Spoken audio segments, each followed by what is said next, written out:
Modeler, c'est un logiciel de sculpture. Et il a deux modes en fait. Il y a un mode où on peut sculpter en réalité virtuelle et un mode où on peut contrôler notre sculpture sous un format classique de bureau devant notre écran. En gros, mon processus créatif a été très simple. J'avais mon idée de cette scénette. En parallèle de ça, j'avais un certain nombre d'objets que j'avais envie d'incorporer dans la scène, que j'ai scannés.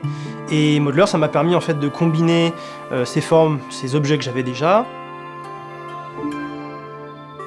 et de compléter, de créer tout ce qui me manquait directement dans la VR, de repositionner de manière un peu plus précise des fois sur le mode de bureau.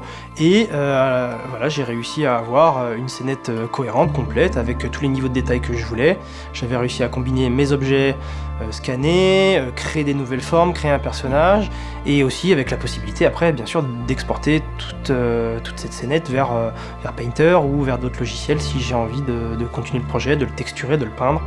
Donc il y a une composition générale de cette scénette, et si on zoome dans chacun des petits objets qui sont disposés dans la scénette, notamment les céramiques, le tabouret, etc., soit ils existent déjà dans la réalité, c'est des scans, soit c'est des objets qui pourraient devenir des objets fonctionnels dont on pourrait extraire certaines parties pour en faire des objets fonctionnels dans le monde de tous les jours.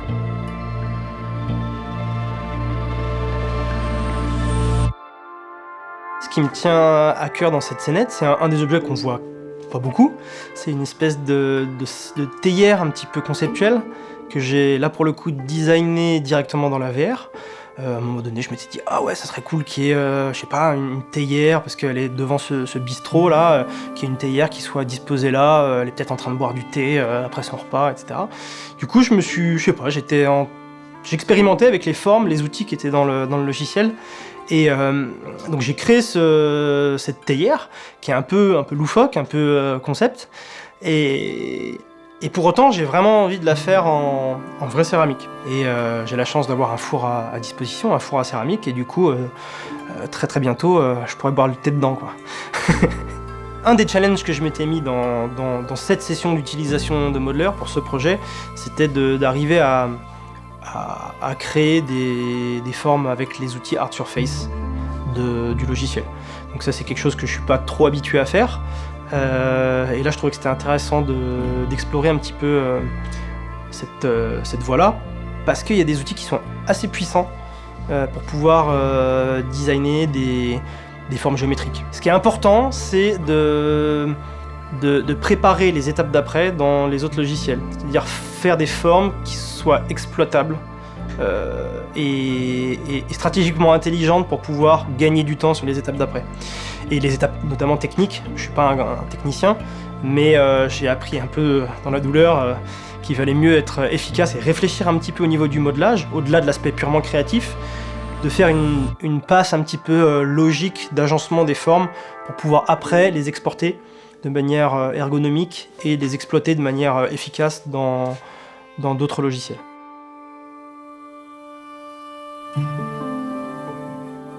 Pendant le processus créatif, je vais exporter en cours de route, par exemple, mes mèches, pour pouvoir aller avoir une visualisation un petit peu plus jolie, contrôler en fait la lumière et comment se pose la lumière sur les formes dans un logiciel plus dédié. Et quitte à revenir après dans Modeler pour affiner les formes et trouver des formes un peu plus justes où la lumière va mieux se poser. Et donc je fais pas mal d'allers-retours, que ce soit entre le modelage et la texture, entre la texture et la mise en lumière, ou entre directement, je peux sauter les étapes en fait. Et voilà, le va-et-vient peut se faire de manière assez ergonomique et c'est quelque chose que je fais de plus en plus. Ouais. Le logiciel accommode en fait ce qu'on veut en retirer, quoi. C'est tout bête.